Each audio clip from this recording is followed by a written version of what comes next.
कार्यकर्त्यांच्या अडीअडचणीला उभे राहणारे, जे पोटात तेच ओठावर असणारे, टापटीपपणा, स्वच्छतेची आवड, वक्तशीरपणा या गुणांना जपणारे, पर्यावरणाविषयी आग्रह असणारे, महाराष्ट्राच्या राजकारणातील एकमेव उदाहरण म्हणजे श्री अजितदादा पवार.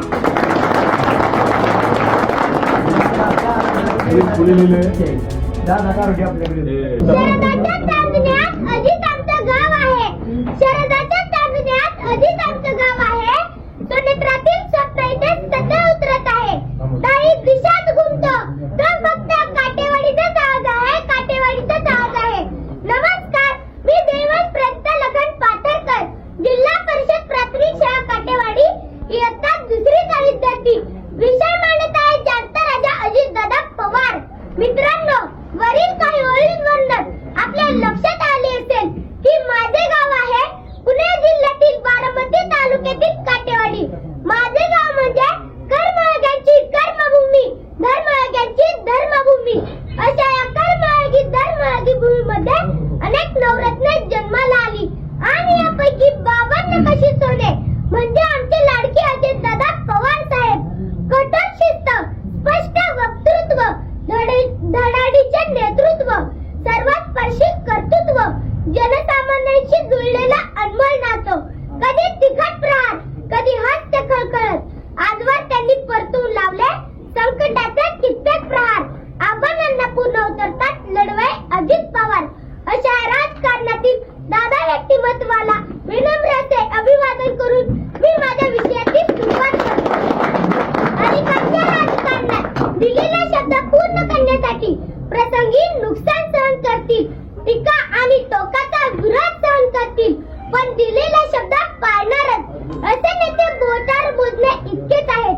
बोले तैसे चाले त्याची वंदाळी पावले या उक्तीप्रमाणे महाराष्ट्र राज्याचे दिवंगत उपमुख्यमंत्री नामदार श्री अजितदादा पवार साहेब यांचे नाव आवर्जून घ्यावे लागेल.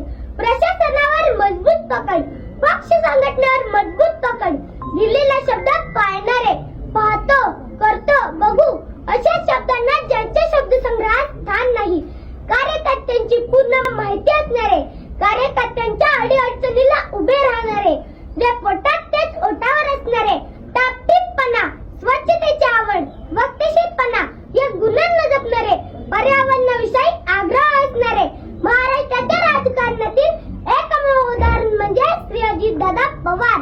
दादांकडून आलेली काम प्रशासनाच्या पातळीवर गतीने पुढे सरकायची. याचे कारण ते वेळेवर झाले नाही, तर दादांच्या रोषाला सामोरे जाण्याची तयारी अधिकाऱ्यांना ठेवावी लागेल.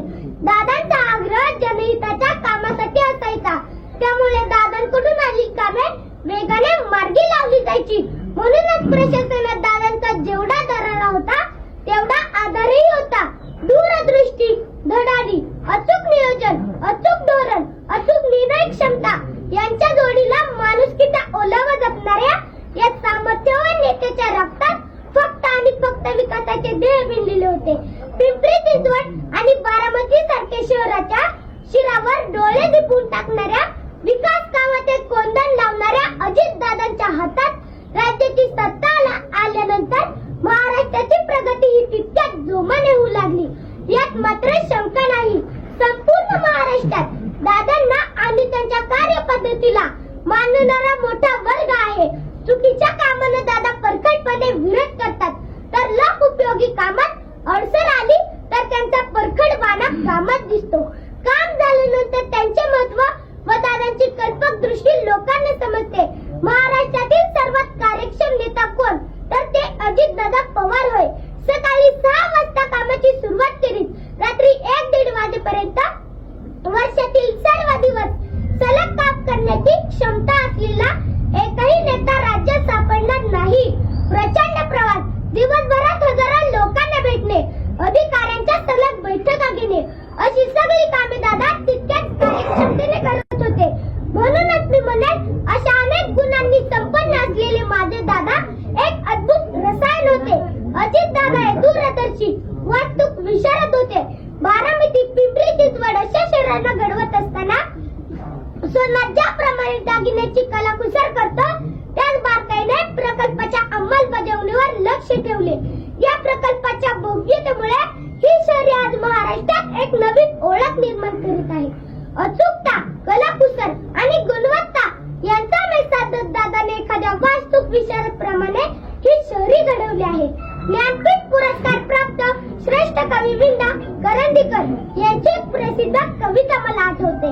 जनतेच्या हृदयामध्ये अन्यायाची कळ आहे, जनतेच्या बाहूमध्ये सागराचे बळ आहे.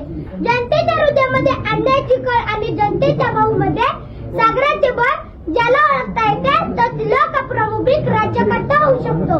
राज्यकर्त्याचे हे गुण लक्षण ज्याला यथार्थपणे लागू पडले असे राजकारणातील एक नाव म्हणजे श्री अजितदादा पवार, महाराष्ट्राचे माजी मुख्यमंत्री वसंतदादा नाईक यांच्यानंतर महाराष्ट्राच्या राजकारणात दादा म्हणून मिरवण्याचा मान मिळाला तो फक्त अजितदादांनाच. आपला स्पष्ट वक्तव्यपणा आणि सडेतोड वक्तृत्वाने महाराष्ट्राला हलविणारे दादा हे माझ्यासाठी आणि उभ्या महाराष्ट्रासाठी कायमच आदराचे स्थान असतील. आम्ही त्यांच्याकडे आदर्श म्हणून पाहतो. म्हणूनच अजितदादांच्या बाबतीत म्हणावे लागेल, you can love him, hate him, but you can't ignore him. तुमच्यासारख्या आणि माझ्यासारख्या असंख्य व्यक्तींचा आदरवड असलेल्या दादांना माझ्या शब्द रूपातील श्रद्धांजली मी पुढील काव्यात व्यक्त करतो. हिमालयही तरतर कापतो जेव्हा सह्याद्री उभी राहते, वादळांनाही थांबावे लागते जेव्हा सिंह चालू लागतो. जेव्हा नेतृत्व दादांकडे येते तेव्हा महाराष्ट्र सुद्धा वेगाने दौडू लागतो. महाराष्ट्र सुद्धा वेगाने दौडू लागतो. जाता जाता एवढेच म्हणे, बलशाली व महाराष्ट्र नवा, अजित दादांचा मुख्यमंत्री व्हावा. या माझ्या स्वप्नप्रमाणे महाराष्ट्रातील दादांवर प्रेम करणाऱ्या तमाम चाहत्यांच्या मनातील अर्धवट राहिलेले स्वप्न मनाशी कवटाळून तुम्हा सर्वांचा निरोप घेतो. जय हिंद, जय भारत, धन्यवाद. पुढे लिहिलंय दादा कारोटे आपल्याकडे.